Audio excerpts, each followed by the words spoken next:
Indus Valley Civilization. One of the earliest urban civilizations in India, and in fact the world, was the Indus Valley Civilization, also called the Harappan culture. About 5,000 years ago, a group of nomads traveling from Sumeria, the present-day Iran, entered northwest India near present-day Karachi. These nomads found a land so richly fertile by the banks of the river Indus that they settled there without hesitation. This area was abundant with water, fodder and fuel. Over the next 1,000 years, the immigrants spread over an area of 500,000 square miles. Excavations prove that the level of urban planning and architecture prevalent here was incomparable. The anchor for this civilization lay in the beautiful twin cities of Mohenjo-daro and Harappa. The name Mohenjo-daro means Mound of the Dead in Sindhi. The city was built around 2600 BC. These cities were made up of bricks, either baked mud or wood bricks.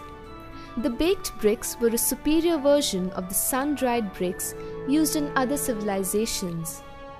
The amazing part was that the workers made every brick of the same size. The type of brick used ensured the durability of the buildings.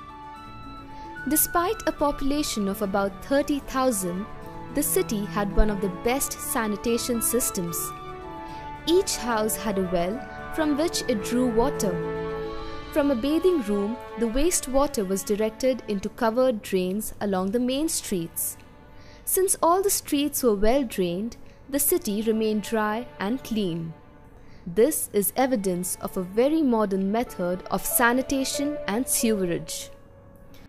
Mohenjo-daro was primarily an agricultural city. It was situated below the great mountain ranges, with rivers flowing abundantly through the land, depositing rich, fertile soil. This made evident the fact that agriculture was the main occupation. Further proof of this is the presence of a large well, a central marketplace, and several granaries in the city. Near the granary was the great public bathhouse known as the Great Bath. Steps led down to a pool lined with bricks in a huge courtyard. The beautiful bath area had a layer of natural tar. This was to prevent it from leaking. In the center of the bath area was a swimming pool. The purpose of the Great Bath was assumed to be for ritualistic bathing. This is a practice followed by Hindus even today. Houses were well protected from noise, odor and thieves. Each house opened out onto inner courtyards and smaller lanes, so it was safe.